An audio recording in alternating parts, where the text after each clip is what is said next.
Hey, it's Russ from Pro Tools Expert, and I've got myself a copy of Battery from Native Instruments, and I wanted to give you a full show and tell review here and let you know what I think. Now, one of the big questions people would ask these days is, in the world of lots of virtual drum players like BFD and Addictive Drums and Strike and Slate Drums, etc., etc., etc., etc., and with some great samplers out in their structure, Native Instruments themselves, of course, do Contact and all the other ones like Mac 5, sorry. It's interesting to think, is there a place in the market for a drum-only sampler, which is effectively what this is? And so I want to give you show and tell.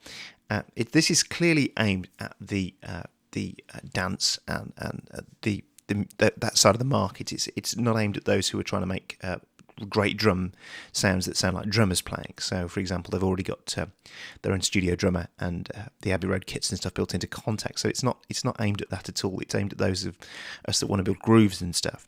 So those of you that have seen Battery before will be familiar with the concept. Basically, we have a matrix here at the top of drum sounds. That can be as large or as small as you want it. It can break down into basically 4x4, or in this case, you've got A, B, C, and D, with an extensive amount of kits and samples in there. And then we have an extensive amount here at the bottom that you can do to those samples. So I'm going to go into some detail. You have a library loader on the left here where you can load in whole kits. And then, of course, you can load in samples as well. And if you can see here, they're all very well tagged. And this is one of the new features of 4, is the tagging side of it. So it enables you to choose just the ambient stuff that's in there, or the analog. And you can just go through that. And then you can go through your own stuff as well, like that. And of course, you can always go in here as well and go kick, or if you type it with the right spelling, and we take off ambience for a second, it will show me all the kicks that are there, and we can go through and audition them. So let me show you the basic detail first. So I've got a loop in there that I thought I'd put in just to. I've loaded the first one that's at the top of the list, 2 Funk Kit. Now, one thing about the matrix system I really like here is that if I wanted to straight away, if they're laid out as they are here, I can just basically do a transpose of an octave, because it's 12 notes. That's an octave from there to there. For those of you that don't know basic music theory, so we've got an octave there. So basically, we have that over 4 octaves. We have 4 different kits over 4 octaves. So very quickly, if I wanted to, I can either use these kits and stack them, or I can go through them. So if I play this, go an octave higher. It's now playing that one. 2 higher. 3 higher. You know, so I now know, so I can very quickly audition stuff, and I can go back to the original one. But I like that kick drum. So if you've not been used to this before, I can pick that kick up and pull it there, and we swap them.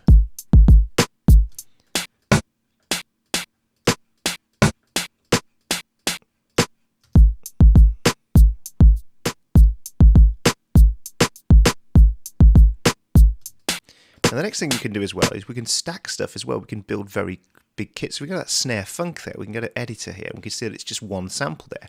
But I like snare funk 2 as well, so I could quickly go into here, snare funk, do a word search, and this is why it's so powerful. Pick up snare funk 2 and drag it in here, and now I've got those stacked.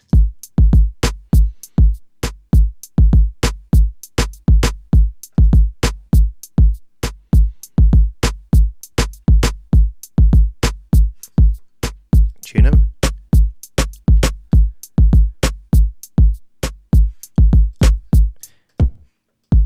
Same here with the kicks. I like kick funk, so I'd like 2 kicks in there, or 3. And we can, for those of you who are used to it, so kick funk at the moment, I've got kick funk 7 in there.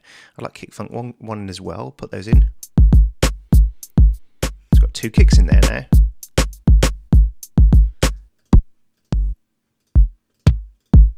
That's a nice one as well. I'll put 6 in as well.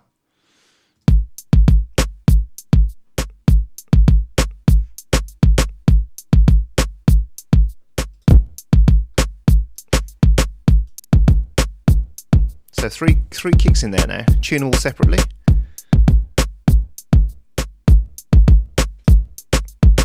Just solo that for a sec.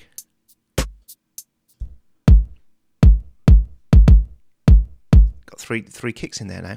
Then we can do further modifications. Let me show you one more where it's really cool, like hi-hats, for example. Let me just put the hi-hats back on.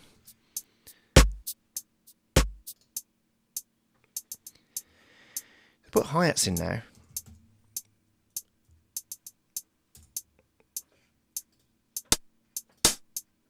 So what I could do is pick up 2 more hi-hats, bring them in. Now I like this one. This is a very cool trick I figured out while I was playing with it. What we could do now is pan that one left, and this one right. It's got 3 hi-hats going now. Got a centre hi-hat. Could delete that altogether. Tune one up a bit.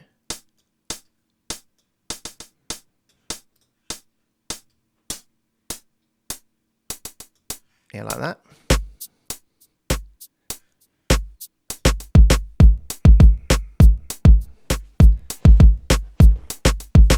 So let's go to some detail now about what you can do to edit it. Let's, for example, go to the snare. We got here. We go into main. Got all sorts of stuff we could do. We've got compressors and filters, so we could let's just settle that snare for a second. In fact, we'll play it from there. Go down an octave to find that. So there's our new snare, and as you can see, it's made up now. We have 2 snares, so we can go to the main. We can do things like send reverb to it.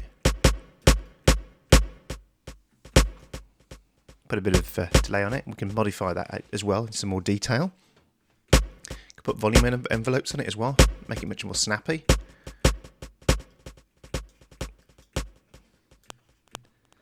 Let's just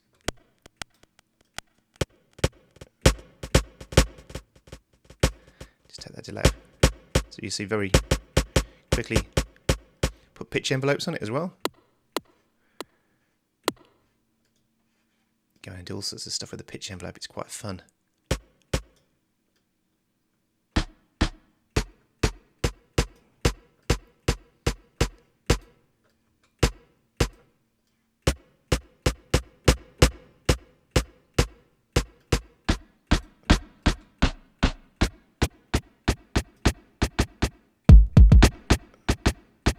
So the pitch envelope, and then you can use velocity settings.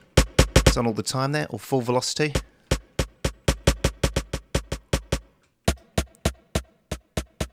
Pitch to velocity. It's very nice to humanize it a bit. Then we have the engine, and we have some really cool stuff. So we can do standard sampler engine, or we can have vintage. We can have old S1200, MPC 60. So you can really grunge that up. Then we have stretch.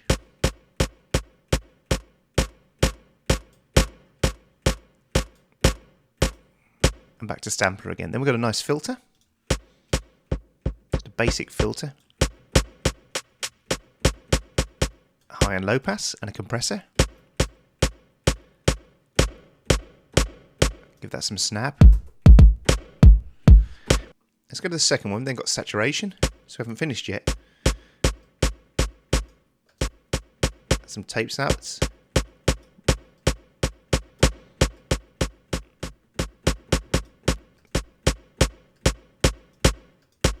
So you can still really mess that up as well. Got lo-fi, 8-bit. Very, very nice on kick actually. Let's go back to kick. Now there's a nice feature here. If you click this one, it allows you to select which one you're editing. If you see the editors changing. You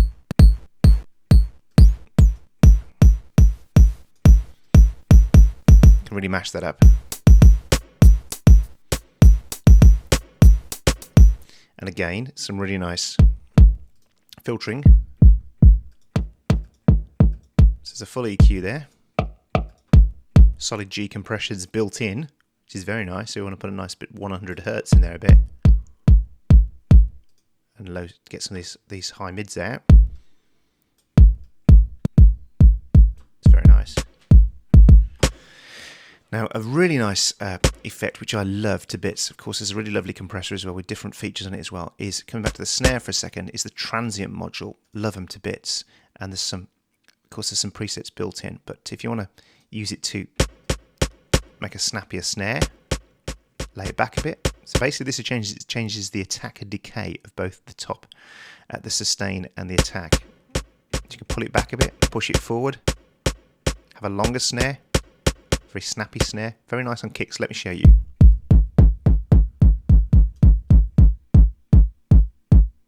Just turn the filter off for a second. Hear the click coming in there? Much longer kick there now.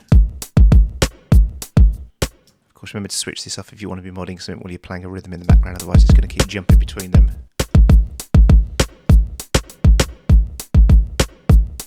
Hear that click coming in on that kick drum? Much tighter kick. So transient module is very nice.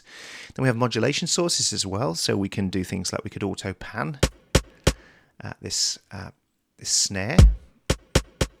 So we could go in, we could say, okay, I'd like the LFO to go to the pan on this snare, and then we'll just make it a bit faster. We could sync it as well, eighths.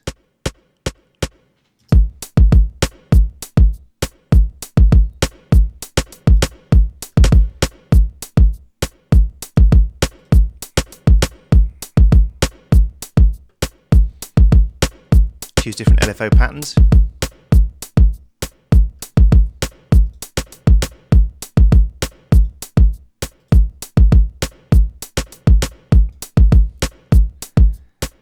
Or take it into add a sync.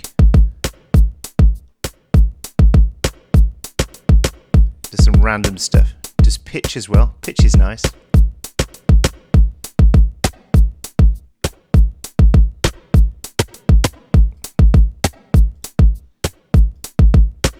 Change the attack of that as well.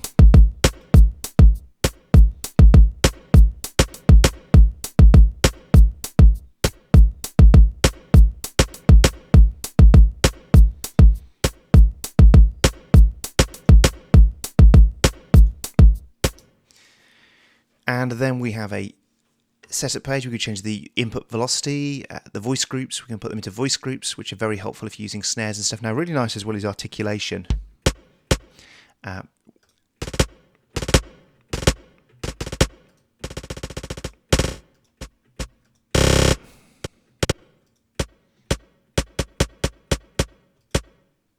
So again, some really nice.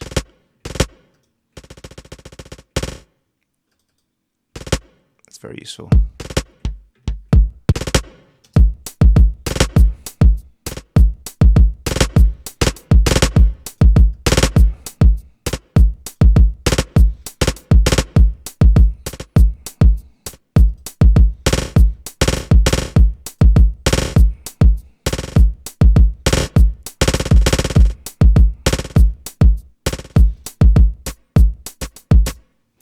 So there's the articulation. Then we have a MIDI echo as well as a delay, so we can actually put echoes and stuff using MIDI. There's a really nice feature called gravity on that, so we play that.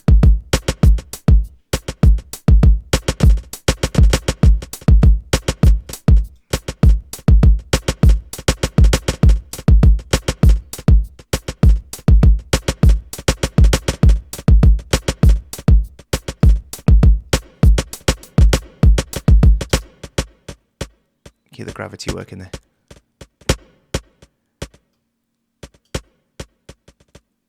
That's very nice as well. Then a humanize function, which of course will change.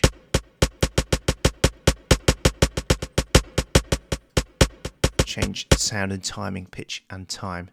And of course, as I say, we've got the editor here, which means we can go in, we can do all sorts of things. We could choose that those snares play at different velocities.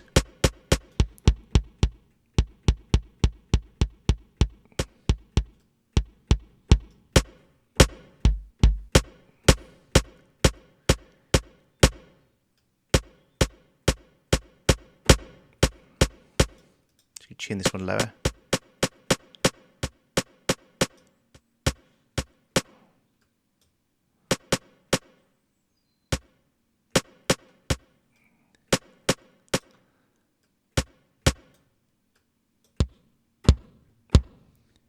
Oh, it thinks that's a kick drum. Let's just find a new snare for a second. I don't know what happened there. Let's just find a... It was funk, wasn't it? Snare funk. I think I copied a whole cell in. I'm going to show you that in a sec.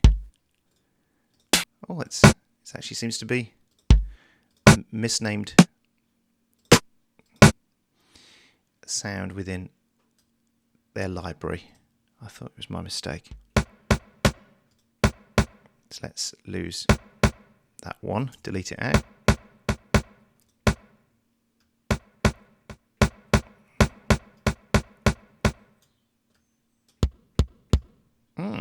I keep bringing the wrong one in, so let's delete that one out, make sure we got the right one in. And there we go. You can hear now, we can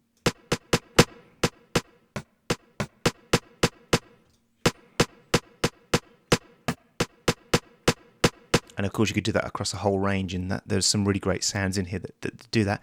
Then there's a full sample edit range you can go through, and you can change edit, you can crop stuff, you can fade it in and out, you can do all sorts of stuff, use DC offset on it as well. And then we have a master section where you've got the reverb settings, pre-delay, and everything we need on the reverb, which is nice. There's filters, compressors, and limiters. Again, transient modulate, the transient module, sorry, not transient modulator, and saturation, all built into the master section as well. So when you've done it individually to every part, you can do it to the entire kit that you've created, and which is very nice.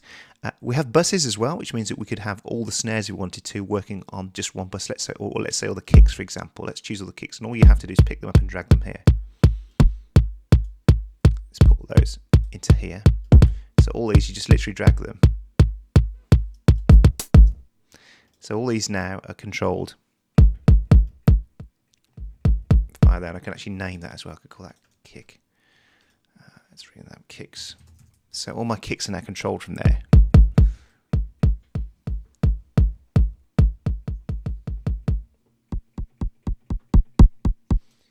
So I like that, that's very nice. And of course it does separate outputs as well, which if you were using a DAW like Pro Tools or Logic, you can actually bring each of these back in as separate outputs. So that's a kit I've created in some detail. Now a couple of other things, let me just, there's so many kits, and a lot of them are, as I say, we can just go through, so choose drums, analog drum kits. I could choose another one, DMX kit instead.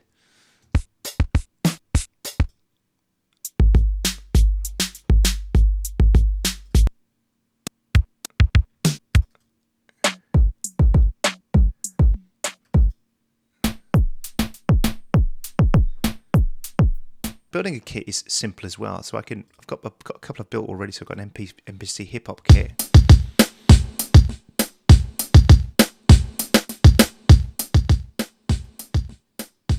One called Cocktail. And as you can see there now, I've got less modules working. I've only got 4x4 instead of the whole big super duper one. So that's very easy to do. Now building a kit is dead easy. You can literally just go to your files, and I can go to samples. I can go to my drum samples, and I do have a lot. This is where you're going to start to see. So I'm going to go new kit and delete all of that. So this is now empty. Now what's really cool is this, is if let's say I wanted to build an SR16 kit, I can just go into here. I can grab, let's say a pile. Let's just grab all. That's what we got. Just all of those. Grab all of those and bring them in and drop them. And it just puts them straight on the cells. Then if I want to move them all, I could just literally just grab them all and move them up to the higher cells as well. So it's not hard then to just build a kit very quickly and just drag them in. So there we go. It's a very powerful way of building really cool rhythm stuff out of samples and being able to modify them. I've just scratched the surface really. I've been digging quite deep into this and playing with it, and I have to say it's a real go-to if you want to create really cool kits very quickly, because often if you use a regular sampler you've got to map them, you've got to choose where they're going to go, and this uses the same principle but in a much more simplified way. So I have to say for doing rhythms and for doing beats and stuff, especially for dance, electronic, all those kind of non-live drummer stuff, I think that Battery Full is a real winner and a real go-to and well worth checking out. And I think for the price, for the amount of libraries you get and the flexibility and the power and all the included plugins, things like the Transient module alone is a winner for me. It's a pretty cool offering.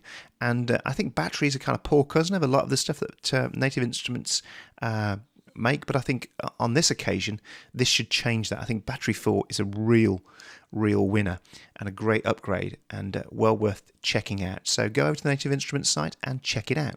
Thanks for watching, and I'll see you again soon.